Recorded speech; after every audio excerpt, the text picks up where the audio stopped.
It's a little bit of an oasis in the midst of a very crowded place, especially in Tokyo, where you can just go in, be with like-minded people, and listen to your favorite music on a great audio system, and just have a couple of drinks or a coffee. There's really no other experience like it, I think, if you're a jazz fan.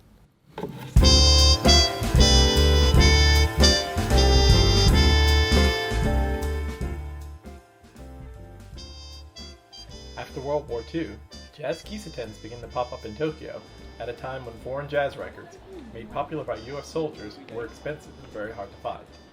Even if one could afford to buy them,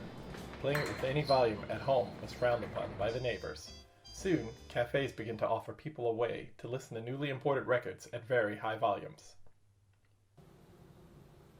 A jazz kiseten translates directly to English as jazz tea room, but it's better to think of it as being more of a jazz record cafe.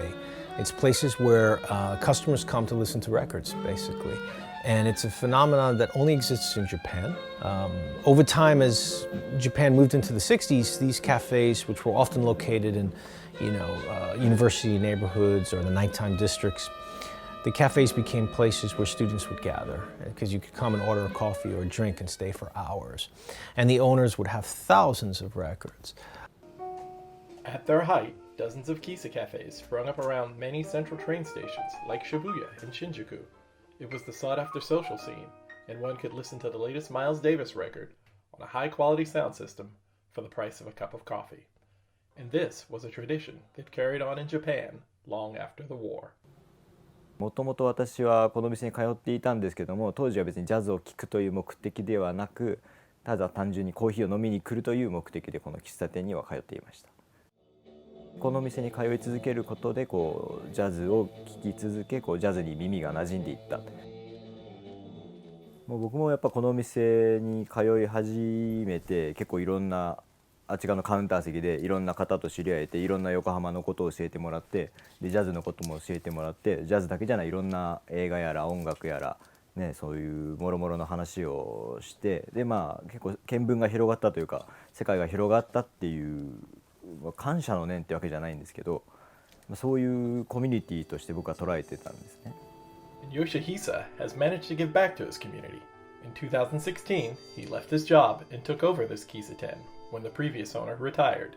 He didn't want to see his second home shuttered like many other kiseten. Higher rents and a changing taste in music are slowly pushing these jazz hubs aside. Many have had to reinvent and go beyond being a place for just the jazz faithful. 昨今のジャズ喫茶っていうのはジャズだけじゃない目的でプラッと来てご飯を食べるって目的でも十分満足して帰れるっていうようなその単純なフードやドリンクの美味しさを提供するお店は増えてきてます。その前は多分本当にコーヒーしか出さないでそのコーヒーがめっちゃまずいそれでもみんな音が聞きたいから来るそれはみんな手元に聴ける音楽がなかったからここでしか聴けなかったからそれでもコーヒーまずくてもそのために来るっていう状況でしたね。Jazz is a very human music, It's not meant to be listened to, for the most part, in a solitary state. There's a few albums that you do that with, but for the most part, it's something that you want to share with people.